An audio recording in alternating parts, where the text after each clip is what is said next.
Ils s'attaquent à l'islam, ils savent très bien qu'il y a un courant extrémiste, ils savent très bien comment les mecs fonctionnent, ils ont pris le risque de continuer à les attaquer. Voilà. Quand on joue avec le feu, on se brûle. Ils ont insulté le prophète, eh bien, certes, ils ont payé peut-être un peu trop cher, mais ils savaient à quoi s'attendre. C'est d'ailleurs ce que vient de nous expliquer Booba, le roi, l'empereur du rap. Voilà, donc je prends acte aussi du discours extrêmement violent des rappeurs et je m'inquiète de cela. Cet attentat, ces tueries ne sont pas imputables seulement à quelques fous, ils témoignent d'un état d'esprit assez répandu pour qu'on s'en inquiète.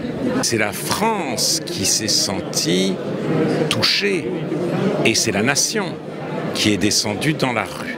C'était le peuple, moins les quartiers populaires. Donc ce qui m'a touché aussi, ce qui m'a tourmenté, c'est précisément cette absence, cette division rendue visible entre deux peuples en France. Tout doit être fait pour colmater la déchirure, si du moins c'est encore possible.